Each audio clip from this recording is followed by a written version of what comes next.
vous voyez bien que depuis quelque temps, il y a des événements graves qui se passent. Et puis, il n'y a rien, aucune réaction. Il y a 10 000 morts, mais ici, comme si de rien n'était. C'est pas possible, tu dis, c'est pas possible. Il y a des enfants qui sont mutilés tous les jours. On bombarde des mosquées, on bombarde des hôpitaux, on bombarde des écoles, on bombarde des ambulances. Rien. Il n'y a rien qui se passe. Personne ne lève le petit doigt. Et le monde tranquille, on continue à faire des concerts dans le plus grand pays musulman, où il y a le Haramain, on fait des concerts, alors que d'autres, ils vivent sous les bombes. D'abord, اعلموا أيها الإخوة أن هذه من سنة الله سبحانه وتعالى. أفحسبتم أن تدخلوا الجنة ولما يأتكم مثل الذين خلوا من قبلكم مستهم البأساء والضراء وزلزلوا حتى يقول الرسول والذين آمنوا معه متى نصر الله. Pensez-vous que vous allez rentrer au paradis et que vous ne serez pas secoués? Regardez l'exemple des gens avant vous qui ont été secoués à tel point que les gens, que le prophète et les gens qui l'ont suivi, qu'est-ce qu'ils disent? Quand est-ce viendra le secours d'Allah? Ala inna nasrallahi qarib. Juste après l'ayah, Allah subhanahu wa ta'ala dit yas'alunaka madha yunfiqun. Ils vont te poser la question, qu'est-ce qu'ils doivent dépenser? Et la première chose à laquelle nous appelons, c'est de toucher au portefeuille. On dit juste, ayyuha al-akh al-karim, ne bois pas cette boisson. N'achète pas ce produit. Pourquoi? Parce que tu touches au portefeuille. Yas'alunaka madha yunfiqun. Alors regardez, je pose la question. 10 000 morts, ça ne secoue pas le monde. Comment ça se fait? Eh bien alors, laissez-moi prendre un peu de temps avec vous. Quand on était en train d'apprendre à notre adolescence, on apprend la culture, on apprend la civilisation, parce que quand vous apprenez une langue, vous apprenez une civilisation avec. Vous apprenez la langue anglaise, la civilisation anglaise, pour que vous appreniez quoi? Comment la personne qui parle cette langue, elle pense? Comment elle réfléchit? Et donc, quand on était petit, on nous abreuvait de Montesquieu, de Molière, on nous abreuvait de tous les philosophes de lumière. Et on nous dit qu'à partir de 1492 commence la Renaissance en Europe. La Renaissance, c'est cette révolution dans les mentalités où les philosophes vont nous apporter la lumière. La centralité va devenir l'être humain. Et l'être humain, nous sommes tous égaux. Il y a une fraternité, il y a une égalité entre les humains. On sort de l'obscurantisme de l'Église. L'obscurantisme qui a régné en Europe, où il y avait des gens qui se croyaient mieux que les autres. Donc on va répandre la lumière et on va répandre l'égalité entre les gens.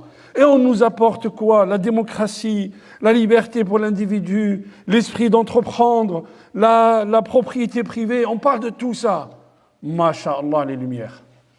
Masha'Allah, les lumières. Et on apprend ça, et on est fiers d'apprendre ça, parce que ce sont des valeurs extraordinaires. Sauf quand on lit l'histoire, on apprend aussi autre chose. Que c'est, entre guillemets, ces démocraties qui nous parlent de lumière et de civiliser l'autre. On va voir comment ils ont civilisé l'autre.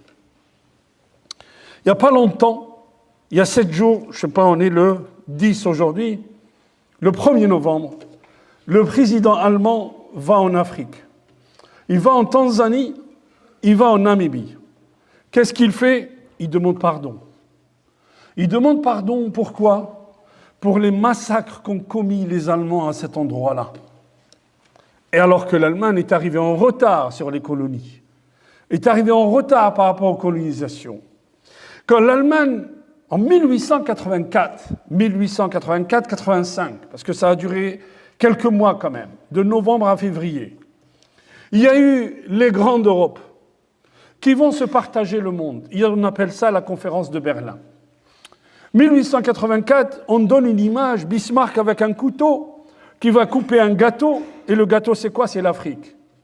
Et chacun va prendre une partie.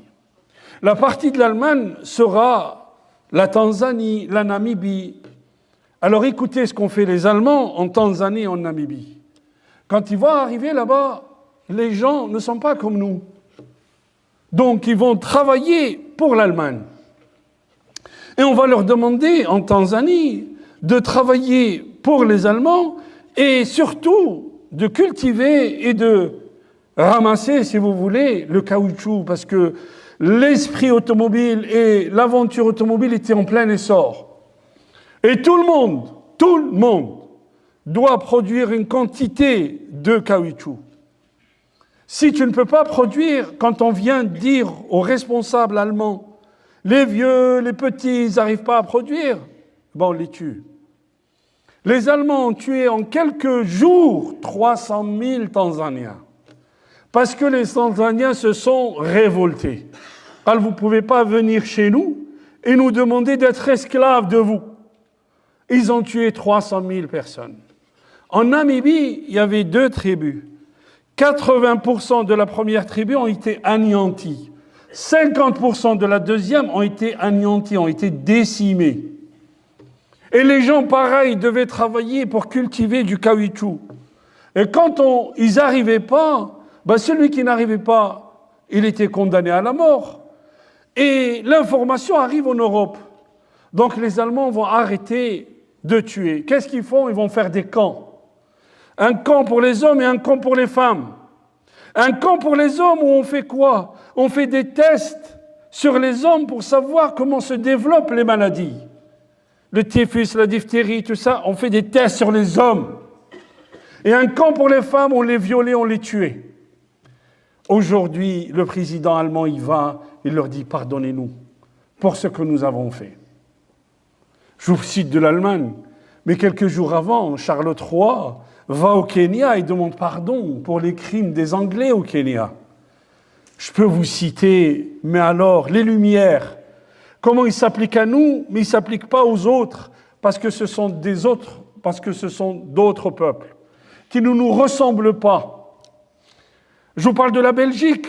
En 20 ans, je crois, la Belgique va occuper le Congo libre, entre guillemets. Et pareil, on va décimer la population. Ils étaient 20 millions à la conquête belge. Au bout de 20 ans, de 20, on passe à 10 millions. Imaginez combien de gens on a tués. Imaginez. Je vous cite 2 autres exemples pour que vous compreniez les Lumières. Aujourd'hui, vous allez donner votre sang, ici, en France, dans un centre de transfusion sanguine, On va vous dire, si vous êtes marocain, vous êtes de quelle origine? Marocain. Vous venez d'où au Maroc? On va vous poser la question, vous venez d'où au Maroc? Je viens du Nord. On ne prendra pas ton sang. Pourquoi? Parce que tu peux être sujet à un cancer rare. Subhanallah. Comment ça se fait? En 1924, l'Espagne, avec l'aide des Allemands, fabrique un gaz chimique, bien sûr, un gaz moutarde, qu'on lance sur la campagne du Rif, sur Abdelkrim el-Khattabi et ses révolutionnaires. On les tue par gaz chimique, vous imaginez? À tel point qu'aujourd'hui, nous avons des gens, vous avez un grand centre de cancérologie à Casablanca, la plupart des gens qui sont là-bas viennent du nord du Maroc. Les conséquences du gaz moutarde. Les Lumières, vous voyez? En 2020, en juillet 2020, pour apaiser un petit peu les tensions entre la France et l'Algérie, la France décide, écoutez bien, la France décide de rendre 24 têtes de révolutionnaires qui étaient au musée de l'Homme. Ici à Paris, il y a une révolution, 6000 hommes de l'armée française vont entourer le fort Azaacha en Algérie. Ceux qu'on tue, on tuera. Le journaliste qui rapporte les faits, il y a un article dans Le Monde. Si quelqu'un veut les articles, on va les mettre. Il y a un article dans Le Monde, le journaliste il raconte, il dit les soldats sont rentrés, ils prennent une femme, ils lui coupent les seins. La femme, elle hurle et elle lui dit « Achevez-moi » et elle va mourir de ses blessures. On prend un enfant, on le coupe en 2. Et ceux qui ont tenu la révolution, on va leur couper la tête, on va les envoyer en trophée, qui est aujourd'hui encore au musée de l'homme. Les Lumières, vous voyez? En fait, les Lumières, c'est comme la cité idéale en Grèce. La cité idéale en Grèce, la démocratie était pour les citoyens grecs. Parce qu'on vous dit que la population était considérée de citoyens, de métèques et d'esclaves. Les métèques et les esclaves ne sont pas concernés par la démocratie. Qui est concerné par la démocratie? Les citoyens. Aujourd'hui, qui est concerné par les Lumières? L'homme blanc. Donc, s'il y a 10 000 morts à Gaza, c'est pas grave. C'est pas grave. Pourquoi?